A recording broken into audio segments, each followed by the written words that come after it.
နှင်းမုံတိုင်းတွေကြားကကောင်းကင်ယံထက်မှာအတောင်ပံဖြန့်ပြီးစက္ကန့်မလစိုက်ကြည့်နေတဲ့ဒီသတ္တဝါကတော့အတန်ဖန်းယူနိုင်မှုအကောင်းဆုံးနဲ့အန်တရဲ့အရှိဆုံးအမဲလိုက်သမားလို့တင်စားကြတဲ့မီးခိုးရောင်စည်းကွက်ကြီး Great Grey Owl ပဲဖြစ်ပါတယ်။သူမရဲ့အဓိကအမဲလိုက်လက်နက်ကတော့တခြားစည်းကွက်တွေထက်ပိုမိုကြီးမားတဲ့မျက်နှာပြင်ဝိုင်းကြီးပါပဲ။ဒါဟာရိုးရိုးတာမန်မျက်နှာပြင်တစ်ခုမဟုတ်ပဲဆက်သွယ်ရေးစလောင်းလိုအလုပ်လုပ်နိုင်တဲ့တဘာဝရဲ့လက်ဆောင်မှုတစ်ခုဖြစ်ပါတယ်။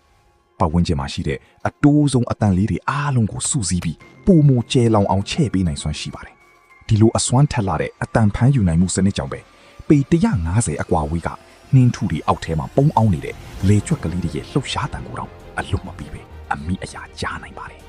။ဒါတွေမကသေးပါဘူး။သူမဟာဗျူဟာကြအတန်တိတ်ချင်းကတ်တတ်တဲ့တားတတ်မှုဆိုစစ်တကောင်လေးဖြစ်ပါတယ်။အတောင်ပံပေါ်ကထူးခြားတဲ့အမွှေးမြင်တွေကြောင့်လေထုကိုထိုးထွင်းကြံတန်းတဲ့အခါမှာအတန်လုံးဝမထွက်ပဲကောင်းကင်ယံကနေတားကောင်စီကိုတိတ်တဆိတ်ချင်းကတ်သွားလာနိုင်ပါတယ်။လေဟုံစီရင်တားကောင်ရဲ့တီနေရာကိုအတန်နဲ့တင်တောက်လျှောက်ချေရခံနိုင်ပြီးတစ်ချက်ကလေးမှအလွဲချော်မခံပဲပြစ်မှတ်ကိုတေးချတွေ့ပြီဆိုတာနဲ့ရှောင်းတင်းချိန်မရနိုင်အောင်ကောင်းကင်ကနေဒုံးပြန်တစင်းလို့ထိုးဆိုင်ပြီးနှင်းထူတဲ့ကိုဝုန်းကနေဝင်ရောက်တိုက်ခိုက်ပါတော့တယ်။ဒီလိုအံ့ဩစရာကောင်းတဲ့အတန်အာယုံခံနိုင်စွမ်းတွေကြောင့်ပဲမီးကူးရောင်စည်းကွက်ကြီးတို့ရဲ့အမဲလိုက်မှု65%တော့အောင်မြင်အဆုံးသတ်လေးရှိပါတယ်။ကြီးရှုအားပေးတဲ့အတွက်အထူးကျေးဇူးတင်ပါတယ်။ကြိုက်နေတဲ့တဲ့ဆိုရင် like and subscribe လေးလုပ်ပေးကြပါအောင်ခင်ဗျာ။